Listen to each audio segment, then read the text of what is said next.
Well, good morning from the cottage farmstead on this October morning. We recently had the family applesauce canning day, and I had a leftover half bushel of apples that I decided to make a batch of apple butter with.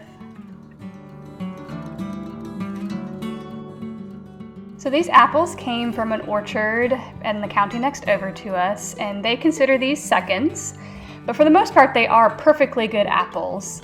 In this case, sometimes they had where the leaf was, gave them a bit of a darker coloring. They're too small to be prime for selling at retail outlets, and sometimes they do have a few bruised spots or maybe a worm. And while you don't need a peeler, corer, or slicer, if you have a food mill, I don't have one. So I use this to get the peels and the cores out so that I can just quickly slice them in half and throw them into my pot.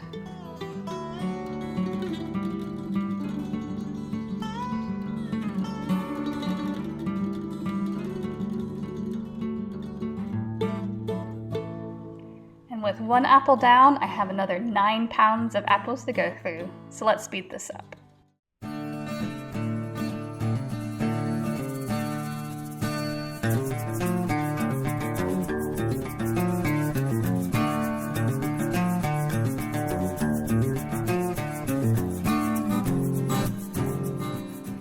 So one of the advantages of peeling and coring your apples is you're actually able to make use of all of the scraps that are left over.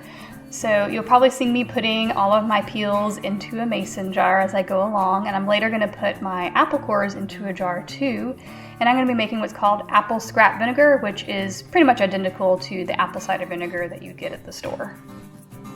And as the saying goes, there's always one bad apple in the bunch, and I did come across the one rotten apple in all of the seconds that we had. And you can see it got stuck here on my device, and opened it up, and sure enough, it was total mush on the inside.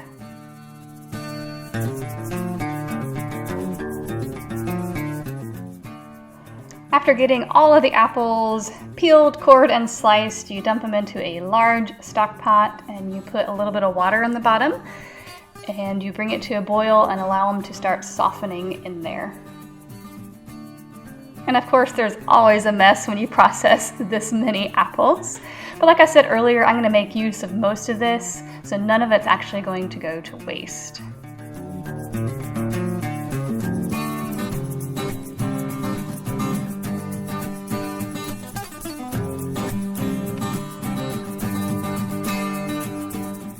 So while I wait on my apples to cook down, I'm going to fill up my vinegar scrap jars with some water, and I'm using a measuring cup on purpose because you're going to need to add a tablespoon of sugar for every cup of water added to help jumpstart the fermenting process.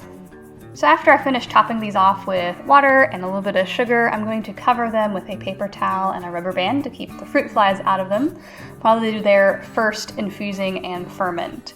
So for the course of the next week, I'm just going to open up and give them a quick stir once a day. And then at the end of that week, I'm going to strain out all of the apple scraps, and then I'm going to put them back in my jar and let them ferment for about a month. And then it'll be ready to taste and see if it's ready to use as apple cider vinegar. And now that my apples have cooked down and are nice and soft, I am going to strain out the liquid that I cooked them in. And that water, after cooking for about 30 minutes with the apples, turns into essentially apple cider. So I totally forgot to film it, but I did strain out all of the liquid that I cooked it in into some mason jars and added some apple pie spice to it. And then we were able to enjoy about a quart worth of apple cider. So that's one of the things I love about cooking apple butter, is that nothing goes to waste in the process. I'm able to use the scraps, I'm able to use the cooking water, and then I'm also going to get the end result of the apple butter at the end. So after getting my sugar and spices into my strained cooked apples, I'm going to stick my immersion blend there and make it a nice smooth puree. So while my recipe included stovetop cooking instructions that implied that it would cook a little bit faster that way, I didn't find it cooking any faster than the previous times I made it in a slow cooker, so I decided to swap it over to my Instant Pot and put it on the slow cook function and let it just cook all night long.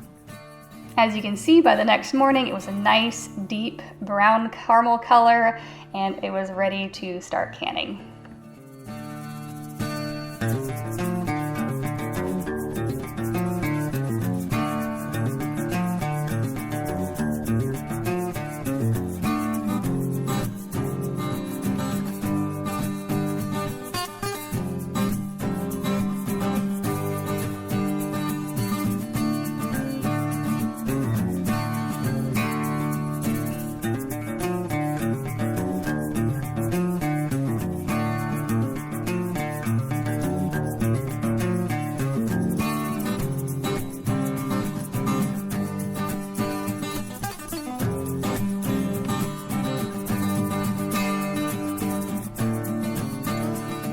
So when I'm sterilizing my jars, I like to put an extra 1/4 pint and 1/2 pint in there if I can fit it in, as it enables me to take advantage of the inevitable extra little bit of sauce or butter or jelly or jam that you're making.